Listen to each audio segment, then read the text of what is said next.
They're super, they're crazy, and they can be found in everything.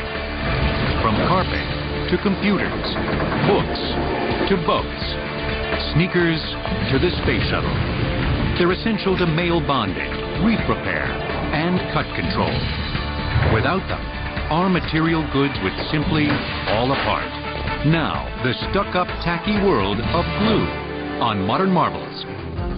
A key breakthrough to replacing mechanical fasteners occurred in 1953. Chemist Dr. Vernon Kriebel of Hartford, Connecticut, solved the instability problem of a new adhesive that his chemist son, Robert, had brought him. Vernon Kriebel developed a cure inhibition system for a unique liquid bonding resin that hardened anaerobically, or in the absence of air.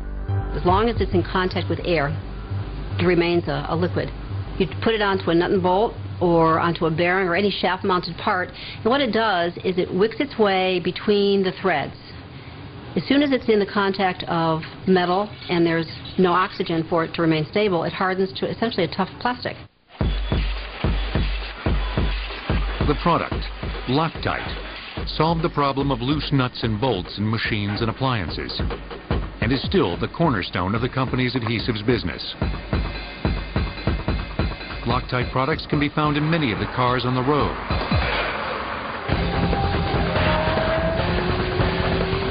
But the adhesive's usefulness is most dramatic in high-performance vehicles, where vibration is intense and you can't afford to have a screw loose.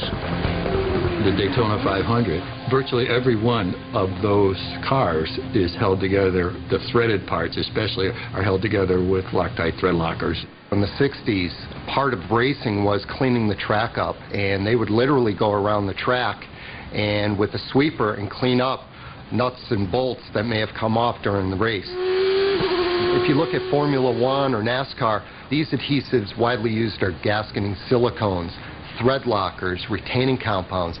These again are being used to be able to provide a quality race car that's not going to have loose fasteners, that's not going to have gaskets that are going to leak mid-race.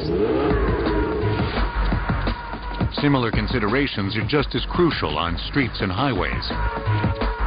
During any given rush hour, there are literally tons of adhesives on the road. A car's door panels held in with an adhesive.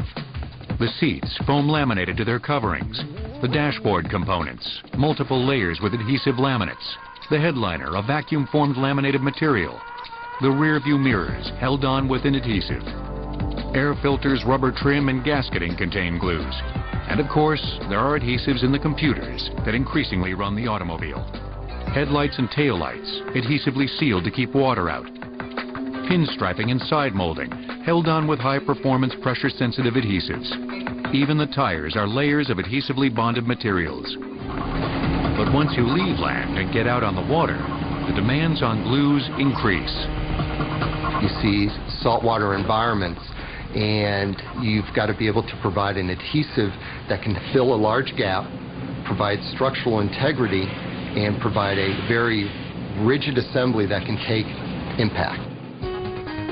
Traditionally, the interior structure of a boat was made with hundreds of pieces of wood that had to be stapled together.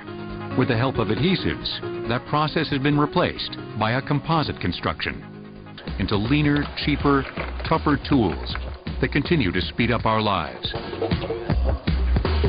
Whether you're working on your 7th computer or your 17th cell phone, you've noticed that size matters. In the world of electronics, small is huge. One of the keys to electronic devices shrinking and becoming more convenient and versatile is the increasing use of adhesives in their manufacture.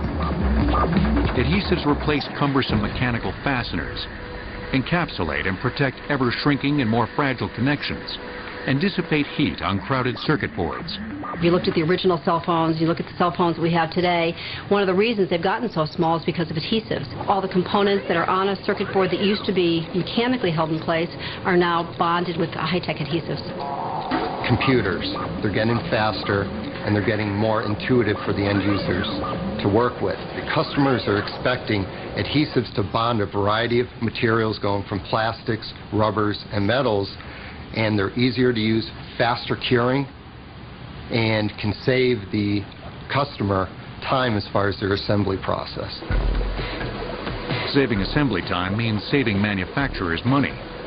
As a result, the global electronics adhesives market has grown to roughly $1 billion annually. A lot of the adhesives that we're using are more of an insulator, such as silicones or epoxy, so they're providing some type of protection to the printed circuit board. So if it's being used potentially underwater or in a severe environment, the adhesive is acting as a protective coating. Cyanoacrylates are also useful in the manufacture of medical equipment and small consumer devices. In a precision manufacturing setting, the glue's strength is an asset, but its instant cure can be too quick. The solution is an innovative light cure technology. You can apply the adhesive to the surface, mate the two parts together. It will stay liquid until you shine an ultraviolet or a light on the surface. This gives the end user flexibility for manufacturing in high quality components. Light cure adhesives, they're tailored to polymerize at a specific wavelength of light. This is an example of an LED light source which is predominantly putting out in the 405 nanometer wavelength, which correlates to the adhesive being used. From the minute applications in computers to the maximal amounts of adhesive pumped into boats, from the space shuttle to subflooring, without fanfare but with strength and versatility, glue holds our world together.